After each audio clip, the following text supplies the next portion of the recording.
আমি কোন এক মসজিদে আসরের নামাজের পর তাসবিহ পড়তেছিলাম, বসে বসে তাসবিহ পড়তেছি, আর হঠাৎ শুনতে লাগলাম ছোট্ট একটা মজলিসের মধ্যে কেউ দাঁড়ায় বলতে লাগলেন, ভাই কথা বললেন না।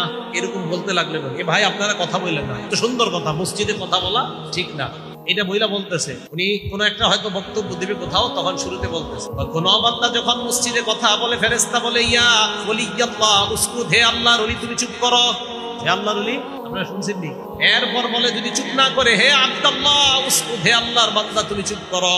আবার যদি চুপ না করে বলে, ইয়া আদুওয়াল্লাহ উসকুত, হে আল্লাহর দুশমন তুমি চুপ করো।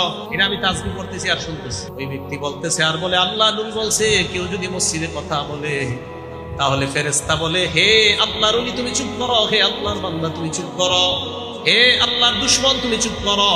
আর কয় নবী নাকি এই কথাটা বলছে? কোথায় কইছে নবীজি? হ্যাঁ, মসজিদে কথা বলা ঠিক না, কিন্তু এই কথা যে নবীজি বলছে ফেরেশতারা এটা কয়, এটা কোন জায়গায় আছে? এটা নবীর নামে মিথ্যা কথা।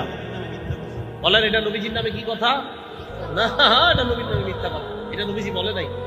রাসূল সাল্লাল্লাহু আলাইহি সাল্লাম বলেন, আমি যা বলি নাই তা যদি কেউ বলে সে যেন তার ঠিকানা জাহান্নাম বানিয়ে নেয়। এজন্য রাসূল সাল্লাল্লাহু আলাইহি সাল্লামের নামে মিথ্যা কথা বলা যাবে না।